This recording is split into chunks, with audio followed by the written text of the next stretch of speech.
Moon cave could be base for future astronauts, scientists say. Moon is hostile to human life and its surface is exposed to powerful level of cosmic radiation, but experts believe the underground caves could be suitable for habitation purposes. Possible. I'm gonna save this image. An underground cave stretching tens of meters below the open pit on the moon has been discovered, which could be a potential base for the future astronauts, said scientists. This is the first lunar tunnel to be found, which could be accessible to humans, according to researchers. The hollowed passage lies beneath a pit about 100 meters wide in the Sea of Tranquility, a dark region on the near side of the moon which is visible with the naked eye. The region is also where the first humans on the moon, Neil Armstrong and Buzz Aldrin, touched down in 1969. The cave is estimated to be 30 to 80 meters long, around 45 meters wide, and 130 and 100 to 70 meters below the surface. Previous caves found on the moon do not feature any entry points, the scientists added. The milestone discovery comes as NASA prepares to send its first crewed mission to moon in more than 50 years. It's going to be definitely quite interesting to see just how different it's going to be from the 1969. The moon is hostile to human life and its surface is exposed to powerful levels of cosmic radiation, but the experts believe the underground caves could be suitable for habitation purposes. Leonardo Carra, an assistant professor at the University of Trento in Italy, said, "For the first time we have located and accurately mapped a cave that is actually accessible from a pit on the lunar surface. We were able to obtain the first 3D model of a part of the cave, actual shape. Building a base on the surface of the moon requires highly complex engineering solution, which may be less effective than what is already provided by the nature." Lorenzo Bruzone, a professor at the university, added, "These caves have been theorized for over 50 years, but it is the first time ever that we have demonstrated their existence.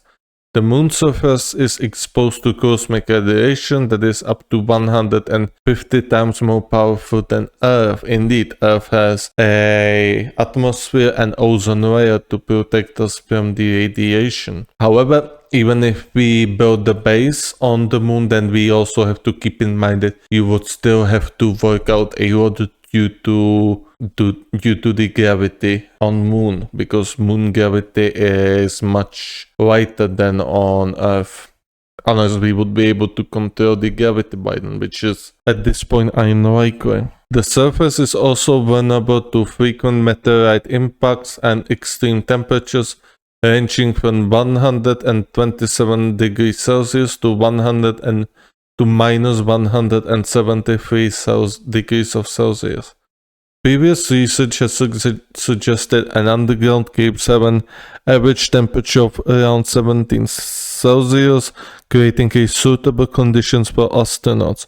Commenting on the study, Mahesh Anand, professor of planetary science and exploration at the Open University, said, "The future exploration of the moon throughout extended human presence would require protection from harsh environment and micrometeorite impacts. In that context, these underground structures could provide a suitable location for habitation purposes." Indeed. Well, habitation, not quite sure about that. I mean, it's possible, however, they would probably keep them inside.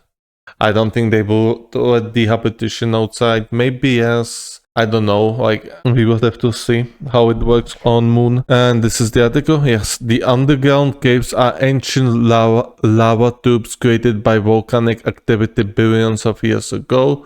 Moon pits from dense ceilings of lava tubes collapsed. For the study published in the journal Nature Astronomy, the researchers reanalyzed radar data gathered by the NASA's Lunar Reconnaissance Orbiter in 2009. I wonder how long that base would take to build. Well, it would take a long while to actually prepare the architect structure of that building, and then building it would take also a long while. So if we were to begin like in, let's say, 2038, we would be probably finished in about year 2000. It's very hard to say. It can be anywhere between 2045 to 2060. It depends just how much funds would be allocated to that moon base. Probably it would be much more if we would be able to find some sort of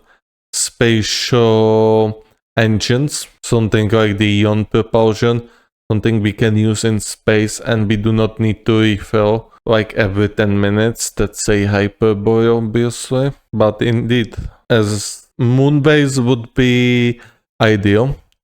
Jumping off points to a eventual colonization of Mars. I'm not sure if you hear it. I hope you don't, but it would be ideal because from moon to Mars, from Earth to moon, like you would have to prepare your rocket upwards, which is going to cost some fuel, and then you would have to land on Mars. Then you would have to lift off Mars, and on Mars there won't be any like infrastructure probably the first time we arrive there, so that's something we have to also figure it out. And if we start from moon, we're gonna have a base there. We can launch rockets from it. We can host astronauts there, and we can have it as a checkpoint base of sorts.